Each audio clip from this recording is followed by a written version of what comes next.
Good morning, students. This is Gautam Singh, your faculty of English. Welcome to my channel English Essential. For more videos, like, share, and subscribe. तो book golden raise में हमारा next जो chapter है 8 number का, उसका title है अ discourse on prayer. Discourse का मतलब होता है भाषण देना या उपदेश देना। तो यहाँ पर जो उपदेश है किसी पर्सन के द्वारा, महात्मा गांधी जो है उनके द्वारा एक उपदेश दिया गया है, और उपदेश का जो मुख्य बिंदु है यानी किस ऑब्जेक्टिव के उन्होंने दिया है ऊपर, किस विषय वस्तु के ऊपर दिया है, प्रेयर के ऊपर यानी प्रार्थना के ऊपर। तो ये जो उपदेश है ये अपने शिष्यों को गांधी जी के द्वारा, जो कि साबरमती आश्रम में है, तो उनके शिष्य हैं, उनको ये उपदेश दिया गया है। तो देखते हैं गांधी जी ने अपने उपदेश में प्रार्थना के बारे में क्या बताया। कि यूजुअली हम सारे जानते हैं कि स्टूडेंट्स स्कूल जाते हैं, डेली प्रेयर करते हैं, बट प्रेयर का जो मीनिंग है वो शायद ही रेयरली कोई स्टूडेंट जानता है। तो इसीलिए चैप्टर बहुत अच्छा है जो डाला गया है।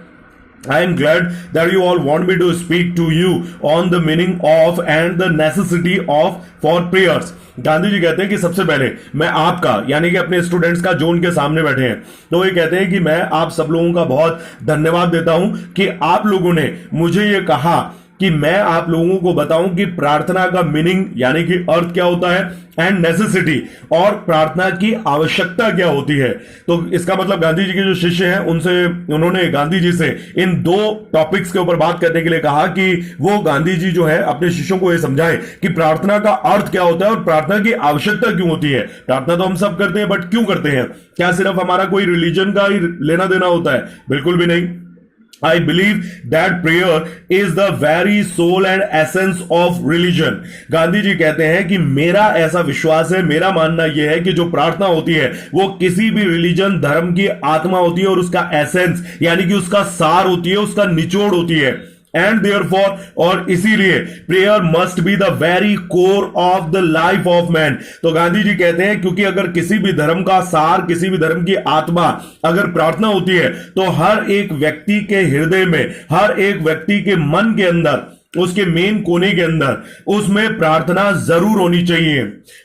लेकिन ऐसा क्यों होना चाहिए? For no man can live without religion. क्योंकि गांधी जी कहते हैं कि कोई भी व्यक्ति धर्म के बिना जीवित नहीं रह सकता, और अगर कोई व्यक्ति धर्म के बिना जीवित नहीं रह सकता तो उसके लिए तो प्रार्थना करना कंपल्शन हो जाता है, उसके लिए तो कंपल्सरी है। क्योंकि गांधी जी ने कह दिया कि प्रार्थना का जो सार होता है, निचोड़ होता है, जो तत्व होता है, वो प्रार्थना होती है। और कोई व्यक्ति रिलीजन के बिना, धर्म के बिना जीवित नहीं रह सकता, तो जाहिर सी बात है वो अपने रिलीजन और धर्म को जब फॉलो करेगा तो उसके लिए वो प्रार्थना जरूर करेगा। देयर आर सम हु, ये प्रिंटिंग में ही प्रॉब्लम है, प्रिंटिंग बहुत लाइट है तो इसलिए शायद वीडियो में ढंग से नहीं दिखे, बट कोई बात नहीं, अगर किसी के पास दूसरी बुक है स्टूडेंट्स के पास तो उसमें अच्छी प्रिंटिंग में दिख जाएगा। There are some who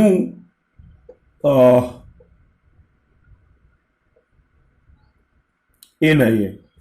There are some who in the egotism of their reason declare that they have nothing to do with religion.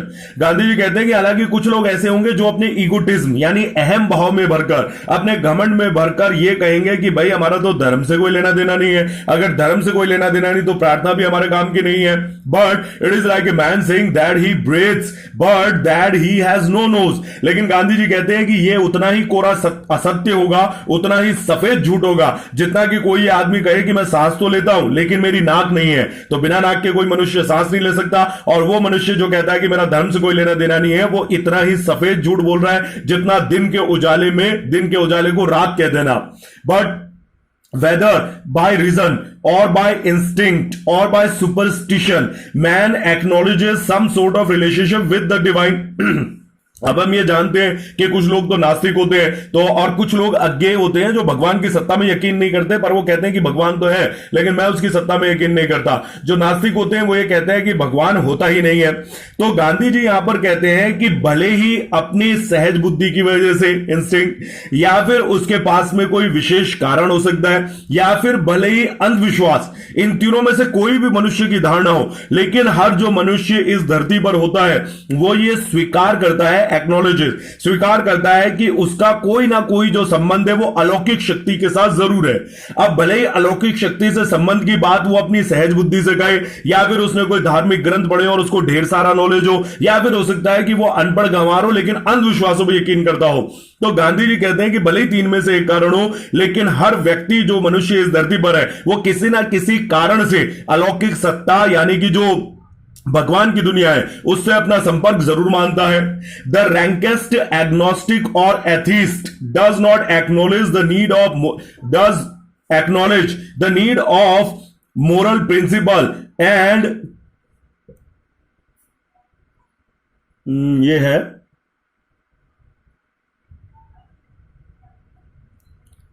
associate something good with its observance and something bad with its non-observance। अब गांधी जी आगे में बताते हैं कि जो सबसे निचले स्तर का कोई अज्ञ होता है जो ये कहता है कि मैं भगवान की सत्ता में यकीन नहीं रखता, या फिर वो पूरी तरीके से एथिस्ट नास्तिक हो जो ये कहते हैं कि भगवान होता ही नहीं है। अगर ये दो लोग भी जो 2 प्रजाति के लोग होते हैं ये भी ये मानते हैं कि इंसानियत का कोई ना कोई तो मोरल प्रिंसिपल यानी कि नैतिक सिद्धांत होना ही चाहिए, और अपने जीवन के जो अनुभव होते हैं उसमें वो अच्छाई और बुराई इन 2 चीजों को भी भांप लेते हैं। तो गांधी जी कहते हैं कि जिसने अच्छाई और बुराई का ज्ञान कर लिया, जिसने अच्छी और बुरी चीज के बीच में डिफरेंशिएशन कर लिया, अंतर कर लिया, जिस आदमी ने यह मान लिया कि कुछ नैतिक सिद्धांत होने चाहिए, तो गांधी जी कहते हैं यही तो धर्म होता है। धर्म का यही तो सार होता है कि आदमी के नैतिक सिद्धांत होने चाहिए, अच्छाई और बुराई पर उसका यकीन होना चाहिए, तो यही तो धर्म है। अब भले ही वो अपने आप को यह कहे कि मैं अज्ञेय हूं या नास्तिक हूं, इस बात से तो कोई फर्क ही नहीं पड़ता, क्योंकि वो आदमी तो धर्म की पालना ही कर रहा है। जरूरी थोड़ी है धर्म का पालना पूजा पाठ या फिर नमाज पढ़ना ही होता है। धर्म का मतलब अच्छाई और नेकी पर यकीन करना भी होता है। Now I come to the next thing widely that prayer is the very core of man's life as it is the most vital part of religion। अब गांधी जी कहते हैं कि मैंने पहला बिंदु तो आपको बता दिया कि ये जो प्रार्थना होती है ये क्यों जरूरी होती है। अब मैं दूसरे चीज पर आता हूं कि जो नेक्स्ट जो मेरी चीज है वो ये है। उदाहरण के तौर पर गांधी जी कहते हैं कि जो प्रेयर होती है, जो प्रार्थना होती है, वो किसी भी मनुष्य के जीवन का सबसे प्रमुख तत्व होती है, क्योंकि जो धर्म होता है उस धर्म का सबसे जो अभिन्न, सबसे जो महत्वपूर्ण अंग होता है वो वाइटल पार्ट होती है प्रार्थना। प्रेयर इज ईदर पिटिशनल और in its wider sense is inward communion. अब गांधी जी बताते हैं कि प्रार्थना का किस तरीके से प्रार्थना होती है, प्रार्थना का क्या अर्थ होता है और क्यों होती है। तो कहते हैं गांधी जी की प्रार्थना 2 तरीके से होती है। एक तो होती है पिटिशनल यानी कि याचना भरी, जिसमें हम भगवान से याचना करते हैं और कुछ ना कुछ मांगते हैं, लेकिन ये तो संकीर्ण दृष्टि से हुआ। लेकिन गांधी जी कहते हैं अगर हम वाइडर सेंस यानी कि व्यापक दृष्टि से देखें तो असल में प्रार्थना का मतलब होता है इनवर्ड कम्युनियन, यानी कि जो मनुष्य है वो अपनी अंतरात्मा से, अपने जमीर से बातें करता है, अपने अंत मन जो होता है उससे सवाल जवाब करता है कि वो क्या सही कर रहा है, क्या गलत है, क्या उसके लिए करना सही है और क्या गलत है।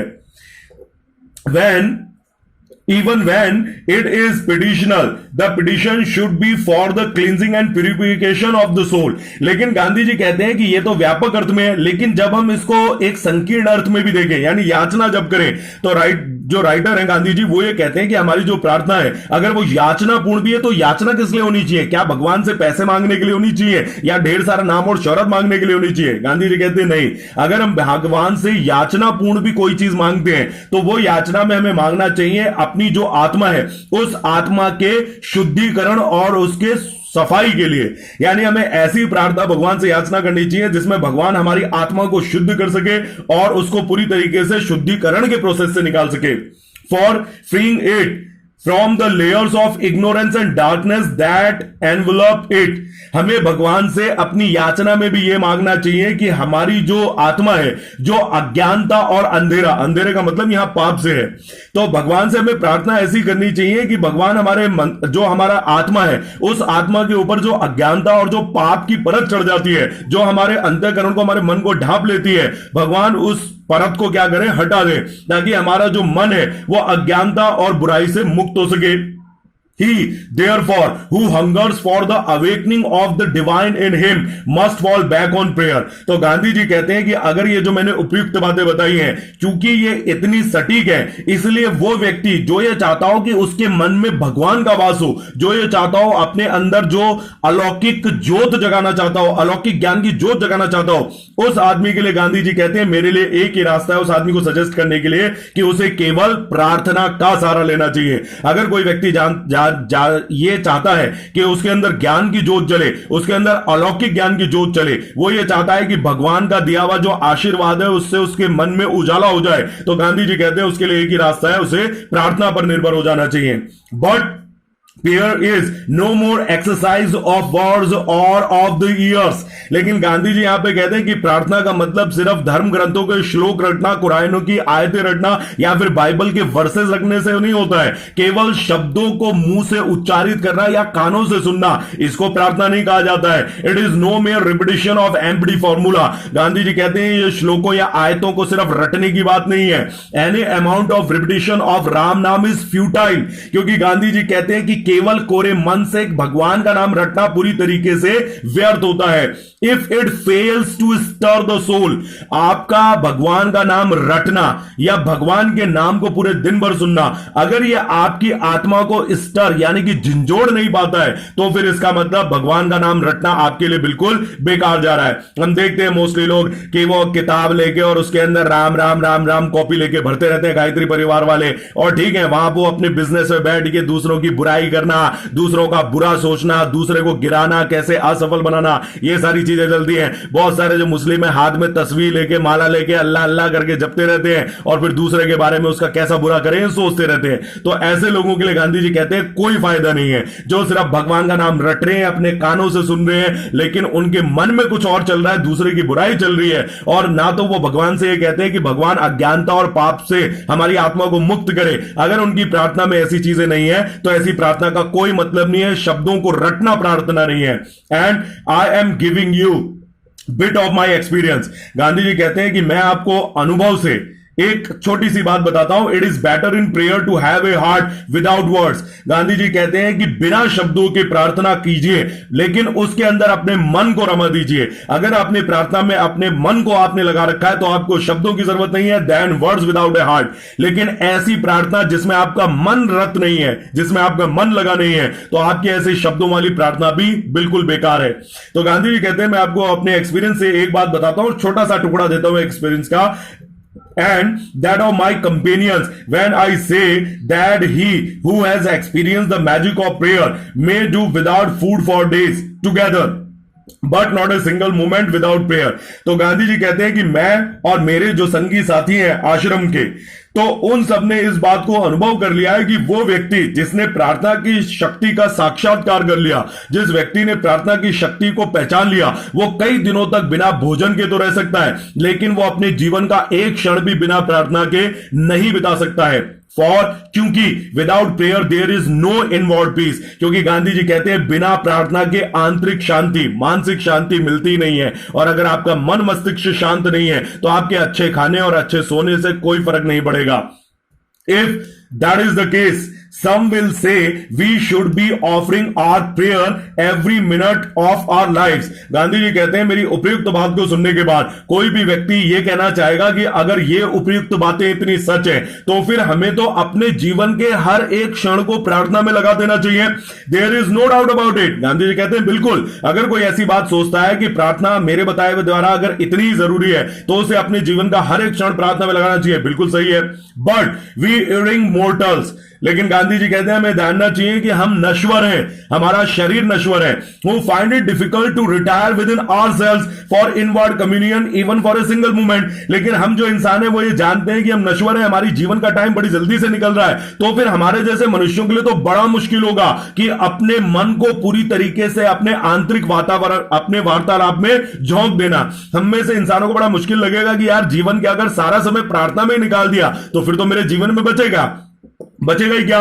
Will find it impossible to remain perpetually in communion with the divine. Gandhi ji कहते हैं कि हम जानते हैं कि हम ये नश्वर मनुष्य हैं जो एक लिमिटेड टाइम लेके धरती पर आए हैं, हमारे पास में बहुत तेजी से हमारी उम्र बढ़ रही है और हम मृत्यु के करीब बढ़ते जा रहे हैं। तो गांधी जी कहते हैं हम लोगों के लिए पूरी तरीके से जो अलौकिक सत्ता है उसके साथ संपर्क में डूब जाना हमें बड़ा ही असंभव लगेगा कि भैया इतनी मेहनत कौन करेगा। We therefore leave some hours when we make a serious effort to throw off the attachments of the world for a while।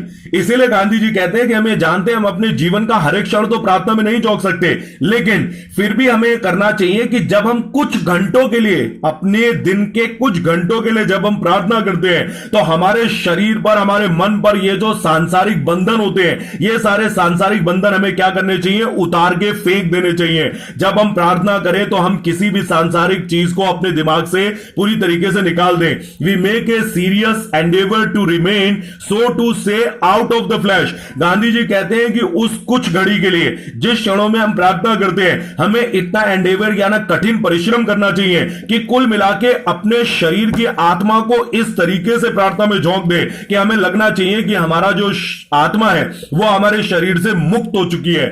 इस तरीके से हमें कुछ क्षणों के लिए प्रार्थना करनी चाहिए। यानी हमारे शरीर में अगर कोई दुख है, बीमारी है, चिंता है अपनी, अपनों की या किसी और की, अपने प्रिय व्यक्ति की, तो हमें उन सारी दुश्चिंताओं को अपने मन से निकाल देना चाहिए। प्रार्थना करते टाइम किसी भी प्रकार की अपनी जो निजी विचार है वो हमारे प्रार्थना से दूर रहने चाहिए। प्रार्थना के समय केवल हमारा जो अंतःकरण है, हमारा जो मन है, वो पूरी गहराई में सिर्फ भगवान पे समर्पित होना चाहिए और प्रार्थना में लगा हुआ होना चाहिए। तो गांधी जी कहते हैं कि प्रार्थना इतनी गहराई में डूब के करनी चाहिए कि एक क्षण के लिए ऐसा लगे कि आपकी जो आत्मा है वो आपके हाड़ मांस के शरीर से बिल्कुल अलग हो चुकी है।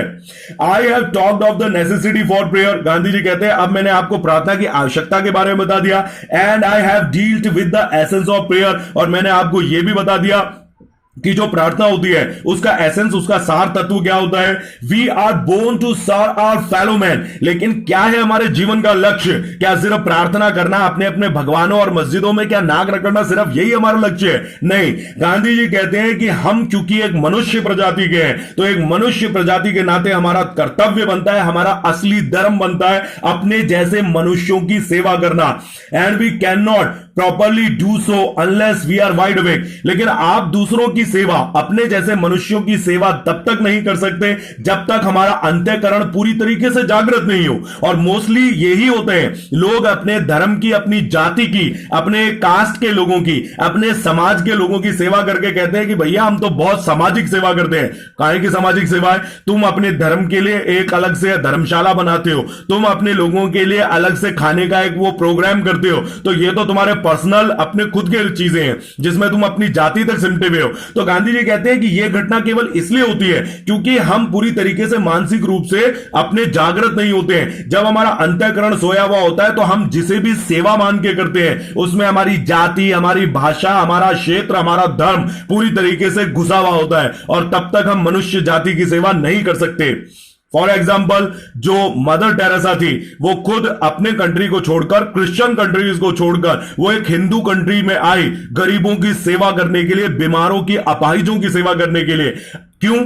क्योंकि सीधी सी बात है उनका अंतःकरण जागृत था। अगर अंतःकरण जागृत नहीं होता तो मदर टेरेसा किसी क्रिश्चियन कंट्री में जाती। बहुत सारे ऐसे क्रिश्चियन कंट्रीज है जहां पर बहुत भारत से भी ज्यादा गरीबी है, लेकिन क्योंकि उन्हें सिर्फ इंसानियत और मानवता की सेवा करनी थी तो वो बिना किसी नस्ल, जाति, रंग, धर्म के भेदभाव के उन्होंने इंडिया में आके इतने साल सेवा करी। यहां तक कि उनकी इस सेवा के लिए जो रोम है, जो क्रिश्चियंस का हरिद्वार है, वहां पर उन्होंने मदर टेरेसा को संत की, सेंट की उपाधि देने के लिए मना कर दिया था। बहुत लंबे टाइम बाद भी उन्होंने झक मार के, जब उन्होंने देखा कि कितनी निस्वार्थ सेवा उन्होंने करी, वरना पहले उन्होंने मदर टेरेसा को यह कह के मना कर दिया था संत की उपाधि देने के लिए कि उन्होंने क्रिश्चियंस की सेवा नहीं करी, इसलिए उनको वो टाइटल नहीं मिलेगा। बाद में वो तो किसी जो पॉप होता है वहां पे उनको किसी को सद्बुद्धि आई और उन्होंने असल में जाना कि जो मानव सेवा होती है वो ही सबसे ज्यादा बड़ी होती है। लेकिन मदर टेरेसा के लिए सिर्फ इसलिए पॉसिबल था क्योंकि वो मानसिक रूप से और अपने मन से पूरी तरीके से जागृत थी। तो गांधी जी भी इसी चीज की बात कर रहे हैं कि अगर हम अपने अंतःकरण से जागृत नहीं है तो फिर मानवता की सेवा करना हमारे बस की बात नहीं है।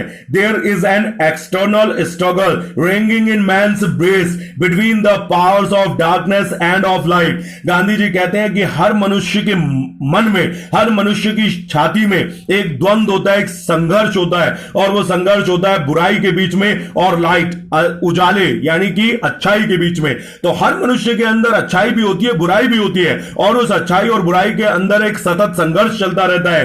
And he who has not the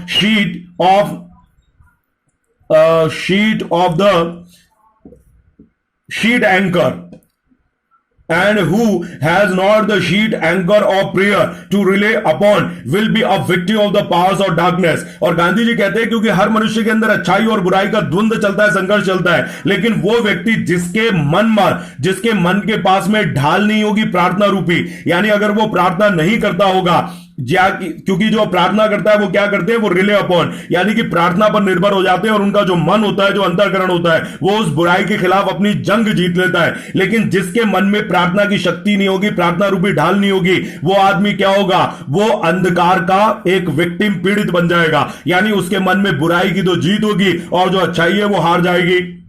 The man of prayer will be at peace with himself. Gandhi ji कहते हैं वो व्यक्ति जो प्रार्थना की शक्ति को पहचानता है, उसका अंतःकरण, उसका मन भी शांति से भरा होता है, and with the whole world, और ऐसा व्यक्ति पूरे विश्व के साथ शांति के साथ रहता है. The man who goes through the affair of the world, क्योंकि गांधी जी कहते हैं कि जो मनुष्य होता है वो कभी भी अपनी जो भौगोलिक क्षेत्र होता है, जियोग्राफिकल एरिया में बन के नहीं रहता है. हम नहीं जानते कि इस एशिया में पैदा हुआ जो आदमी है वो यूरोप या दुनिया के किस कोने में जाएगा. तो हर व्यक्ति के मन में शांति होना जरूरी है, क्योंकि ऐसा व्यक्ति पूरे संसार के साथ शांति के साथ रहेगा. क्योंकि मनुष्य का कर्तव्य होता है, पूरे विश्व के मनुष्य का एक काम भी होता है और उसका वास्ता भी पड़ता है कि वो पूरे विश्व की जितनी भी घटनाएं होती हैं वो उसके संपर्क में जरूर आता है. विदाउट अ प्रेफुल हार्ट, लेकिन ऐसा व्यक्ति जो प्रार्थना में यकीन नहीं करता होगा, और क्योंकि हर व्यक्ति का पाला, हर व्यक्ति का वास्ता संसार की घटनाओं से पड़ता है, विल बी मिजरेबल, तो ऐसा व्यक्ति खुद भी अपने आप अंदर से दुखी होगा. And will make the whole world also miserable, और वो पूरे संसार को भी क्या करेगा, अपने मन के अंधकार से भर देगा, उसे दुखी बना देगा. अपार्ट, लेकिन इससे अलग, therefore from its beginning of man's condition after death, prayer has incalculable value for the man in the world of living. लेकिन राइटर कहते हैं कि प्रार्थना का फायदा केवल मरने के बाद नहीं है, प्रार्थना का फायदा इस संसार में जीवित रहते मनुष्य के लिए असंख्य है, यानी एक जीवित मनुष्य के लिए भी असंख्य फायदा है प्रार्थना करने का. we inmates of the ashram who come here in search of truth and for insistence of truth professed to believe in the efficacy of prayer, but had never up to now made it a matter of, क्या पूरा यहां पे raise हो रखा है, vital concern. Gandhi ji अपना उदाहरण देके कहते हैं कि किस तरीके से लोग नेग्लिजेंट होते हैं, किस तरीके से लोग अनदेखी करते हैं और गलती करते हैं. गांधी जी कहते हैं कि हम जो आश्रम के संगी साथी हैं, जो यहां पर सत्य की तलाश में, सत्य की खोज में आए हैं और सत्य पर इतना ज्यादा दबाव देते हैं, हम लोग जो यहां पर प्रार्थना की शक्ति, उसकी निपुणता को पहचानने आए हैं, गांधी जी कहते हैं हम लोग भी तो यही गलती करते आए हैं. आज तक कभी भी क्या हमने प्रार्थना को या फिर सत्य को अपने जीवन का इतना प्रमुख मुद्दा बनाया था? नहीं. We did not bestow on it. Gandhi ji कहते हैं हमने कभी भी आज से पहले सत्य और प्रार्थना के आगे इस तरीके से नतमस्तक नहीं हुए थे.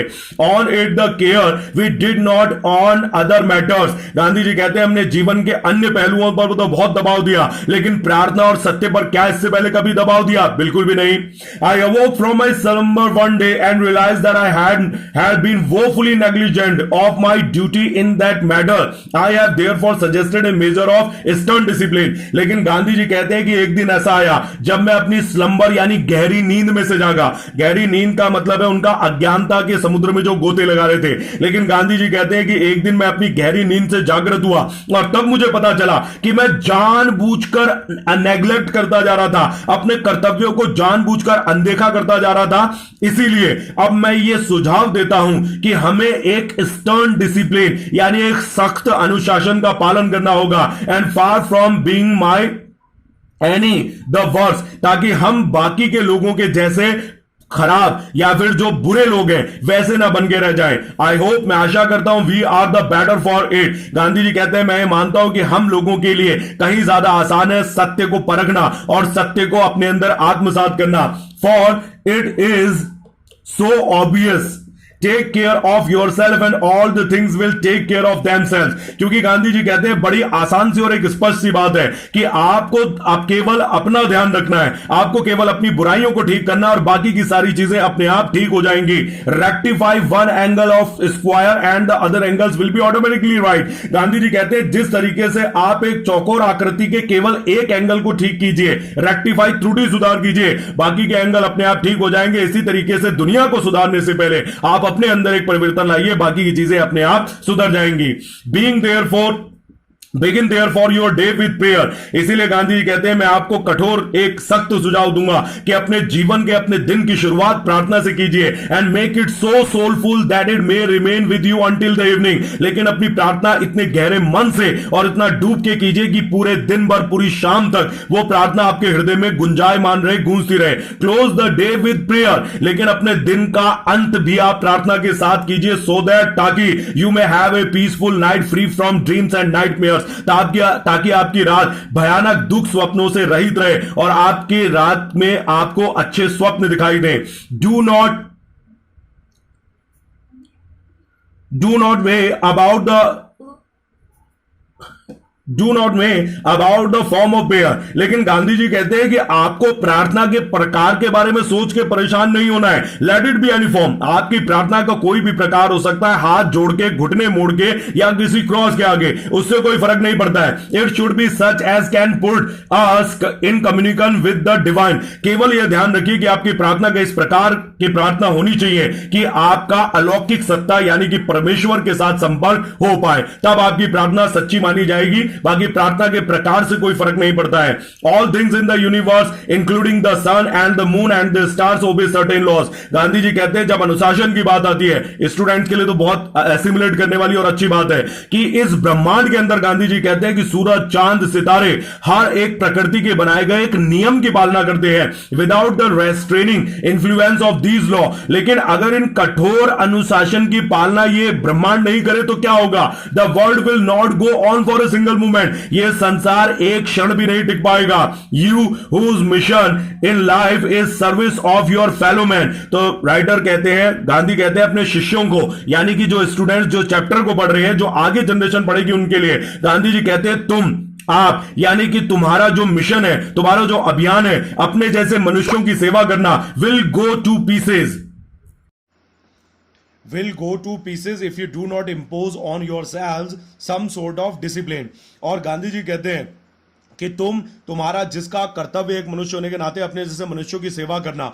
राइटर कहता है कि ऐसा व्यक्ति जो प्रार्थना की शक्ति को नहीं पहचानेगा, जो इस सख्त अनुशासन का पालन नहीं करेगा, उसकी संसार में हालत टुकड़े टुकड़े हो जाएगी। यहां पर टुकड़े टुकड़े होने का मतलब ये नहीं कि वो फट जाएगा टमाटर की तरह। यहां पे इसका मतलब ये है कि ऐसे व्यक्ति का अस्तित्व इस दुनिया में कुछ भी नहीं रहेगा। जो व्यक्ति प्रार्थना की शक्ति और अनुशासन को नहीं पहचानेगा, वो कभी भी अपने जो विश्व छवि है वो अपनी कभी नहीं बना सकता। And prayer is a necessary spiritual discipline. और गांधी जी कहते हैं फिर अनुशासन की बात कहां से आ गई जब प्रार्थना की बात हो रही है? तो गांधी जी कहते हैं कि असल में जो प्रार्थना होती है वो ही एक सच्चा आध्यात्मिक अनुशासन होती है। यानी वो व्यक्ति जो अपने आप को अनुशासित रखना चाहता है, उसके लिए प्रार्थना एक परमावश्यक, एक आध्यात्मिक अनुशासन का काम करती है। It is discipline and restraint that separate us from the brute। और गांधी जी की सबसे लास्ट और सबसे इंप्रेसफुल जो बात ये है, गांधी जी कहते हैं कि अनुशासन और पाबंदियां ये दो चीजें होती हैं जो हमें पशुओं से अलग करती हैं और ये निर्धारित करती है कि हम मनुष्य हैं और वो पशु हैं।